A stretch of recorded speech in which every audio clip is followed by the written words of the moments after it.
மீன ராசிக்காரர்கள் யோக பலத்தை அதிகமாக பெறக்கூடிய ராசிக்காரர்கள். மீன ராசிக்காரர்கள் தொழில் அபிவிருத்தி, வியாபார அபிவிருத்தி, படிப்பு அபிவிருத்தி, தேக ஆரோக்கியத்தில் கண்ணு சம்பந்தப்பட்ட, அடிவயிறு சம்பந்தப்பட்ட, நரம்பு சம்பந்தப்பட்ட உபத்திரத்தில் மிக முக்கியத்துவம் கொடுப்பது நன்மை ஏற்படுத்தி தரும். எல்லா விதத்திலும் விநாயகர் வழிபாடும் அனுமன் வழிபாடும் பாதிப்புகளிலிருந்து உங்களை காப்பாற்றக்கூடிய அமைப்பு ஏற்படும். 12ஆம் இடத்தில் குரு பார்வையும் ராகு இருப்பது சுபகாரிய தடைகள், சுபவிருத்தி தடைகள் எல்லாமே டக்கு டக்கென்று ஏற்படுவது ஆச்சரியமான அமைப்பை ஏற்படுத்தி தரும். யோக பலத்தை அதிகமாக பெறக்கூடிய ராசிக்காரர்கள் மீன ராசிக்காரர்கள்.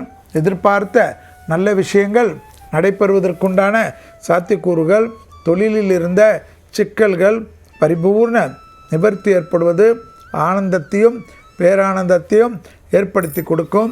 யோகமும் அனுகூலமும் தனிப்பட்ட முறையில் மிகப்பெரிய மாற்றத்தை ஜென்மசனியிலும் ஏற்படுத்தி கொடுக்கும். உடற்பயிற்சி மட்டும் முக்கிடாமல் செய்வதும், மருத்துவ ரீதியில் சிறு உபத்திரம் இருந்தாலும் குடும்ப ரீதியாக இருக்க மருத்துவரை அணுகி அவர் சொல்லக்கூடிய விஷயங்களில் அதிக முக்கியத்துவம் கொடுத்தால் எல்லா விஷயமும் ஏற்றமும் அனுகூலமும் ஏற்படும். இடமாற்றத்திற்குண்டான அற்புதமான காலகட்டம்.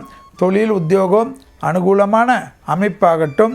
தாய்வழி உறவு, தந்தை வழி உறவு, பெற்றோருடைய உறவு, இரத்தபந்த உறவுகளில் அதீத கவனமாக மிக மிக தாங்கி பிடிப்பது முக்கியம். இதுவரை மேஷம் முதல் மீனம் வரை உள்ள ராசிக்காரர்களுக்கு 16/1/2026 முதல் 31/1/2026 வரை உள்ள நாட்களுக்கு உண்டான பலன்களும் அதற்குண்டான எளிய தெய்வ வழிபாடுகள் முறைகளையும் பார்த்தோம்.